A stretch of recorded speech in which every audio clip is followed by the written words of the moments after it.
So it's getting a little later in the afternoon. I wanted to get this last video done for the day. These two late hatches are Rocket Blood. And they are off what is probably the best proven pair of pigeons I own. You may remember the mother a couple months ago. She is an AU Hall of Fame young bird from 2018, was bred by Lino Fernandez. The father was her mate, who was also bred by Lino Fernandez and was also an AU Hall of Fame young bird in 2018. Basically flew in the vicinity of, Santa Barbara, California, is where they were from.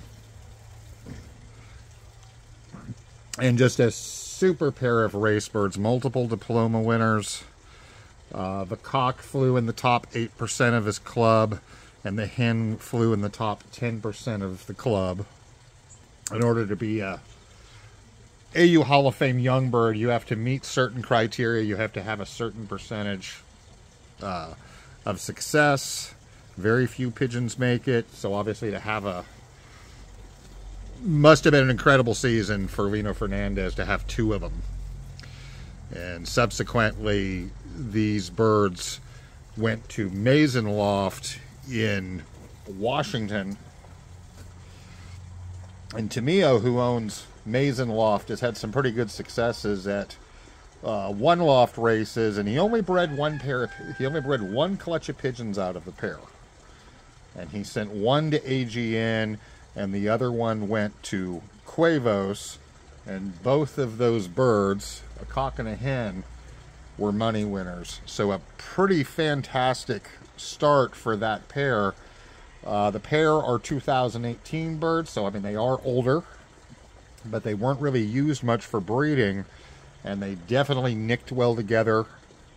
The hen is mostly linebred rocket, whereas the cock is linebred rocket with a little bit of Shellens on his mother's side.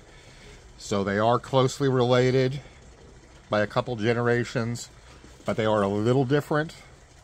But they are, for the most part, rocket-blooded. And subsequently, I mated this pair back together. I initially started with the hen, then I was fortunate to get the cock. And I am super happy with the type of the offspring. The blue bar is an 11 by 11 flighted bird, even though neither of the parents had 11 flights.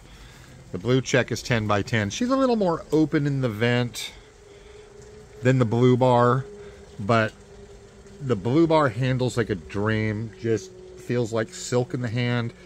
Good muscle. Very alert birds, very high vibration. And even though the blue check's a little bit open in the back, very similar to the other one. For the most part, they both look like their mother, for the most part. So very uniform coming out. And like I said, the pair has been, very, limited breeding, but has been very, very successful so far in the limited breeding. I know that the cockbird had been mated to a different hen, but really didn't produce a good result being outcrossed, that nowhere near what the pair together yielded.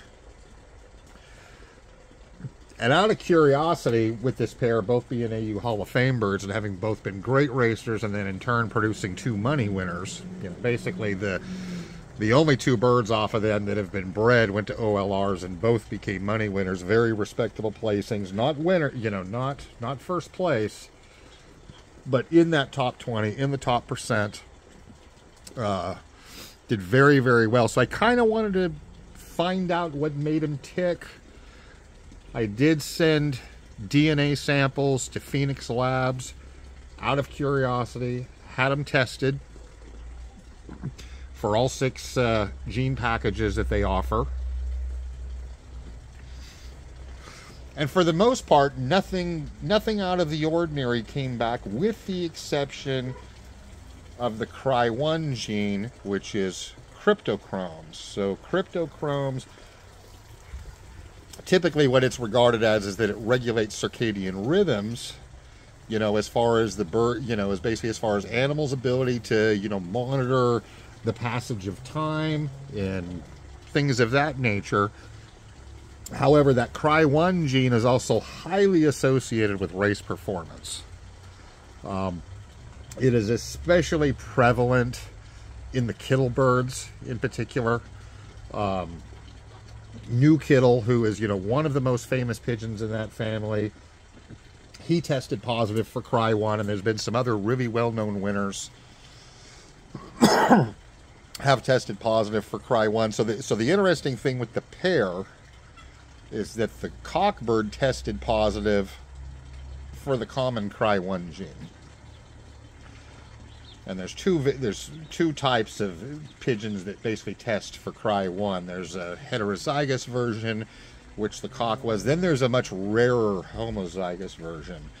And the hen of the pair, she tested positive for that TT, which is the very rare version of Cry1, which TT factored birds like that, extremely rare. It's estimated that maybe only 1% of all racing pigeons have that homozygous expression of the Cry1 gene.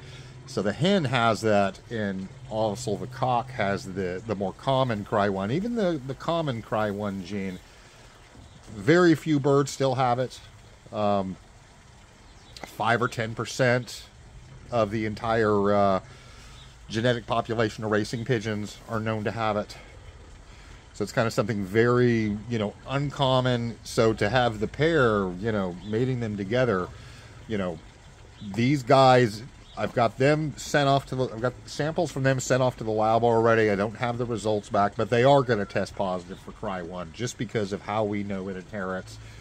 They're either going to be heterozygous for the Cry1 gene, or they're going to have the rarer TT factor, which is homozygous. So it's going to be really interesting to get the results back, and I'd like to get a cockbird that's TT and breed out of this pair and breed back to the mother and really try to fix that and see it, you know, fix that homozygous characteristic for the Cry1 gene and see what kind of results happen as a result of that. There hasn't been a whole lot of research on the Cry1 gene, other than the fact that it has been identified that a lot of, you know, that most of the birds that have it are considered, you know, top-notch racers. So it'll be interesting, you know, having, you know, and I've even talked to a couple of viewers that, you know, that's some of the ironclad birds, they have the Cry1 gene also. Remember talking to one of the guys in Washington, from Western Washington, that he's got ironclad blood, and they had the cryptochrome gene. So it's definitely kind of, you know, genetic marker to pay attention to if you get, you know, more into the genetic angles of breeding. So it's going to be really interesting having the pair and being able to, you know, kind of try to control that gene and see what happens as a result of it. But I'm really, really happy with both of these birds so far. These are the first two that I weaned off the pair. I think they're both hens, judging by them. They're very similar. You know, kind of the only real difference is the cover and the fact that the blue check is a little bit more open in the vent than the other one, and has 10 flights instead of 11. But other than that, they're really similar in the hand. They're very, you know, very similar in type if you look at them. Kind of very fixed, consistent characteristics. And they're going to go straight in my stock loft. Both the parents are 2018s, so they are a little bit older. They're going to be 7 years old going into next year, so I'm going to definitely try to make the most of them that I can, probably put a foster program underneath of them, and really try to get what I can out of them and move forward with, you know, multiplying stock birds and definitely getting some for the race team and sending some next year to the OLRs off of this pair. But Definitely, these two pigeons are probably off the best proven pair I have for fact as far as actual records. You know, I have lots of birds that I've bought that have the potential of being, you know, exceptional breeders and producing exceptional racers, but this rocket pair I have is certainly the one. I really like the type on the blue bar, especially just the way she stands up and she is alert and looking around and just kind of totally zoned into everything. So that is it, guys. A little bit of a longer look here at these two squeakers. Or not squeakers, they're a little older than that. But thanks for watching. I will see you next time. Not sure what we're going to do next time. Race team still struggling. The feral cats are still being a real problem. I lost one the other day to the feral cats. Went down there, loft flew him, got him down. The red check that was on the team, first on the landing board. I was 10 feet away and a cat came up and took him off the landing board and ran off. So I'm running down the street after the cat with the bird in his mouth. The bird was still alive. The cat dropped the bird flies off and was never seen again.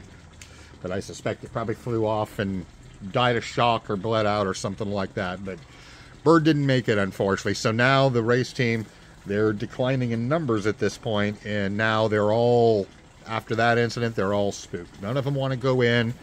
I'm not going to race them in October. They're just done. I'm hoping I can get the two black widow hens that are flying around here loose back in the loft. If I get them back, I'm just going to stock them. They're the last black widow hens I have, and just continue on from there and focus on getting birds bred up. I'm going to have the new racing loft, I think, here in a few weeks. Start populating that, start training. I'm going to keep breeding pretty much through here. The birds have had a break from the heat.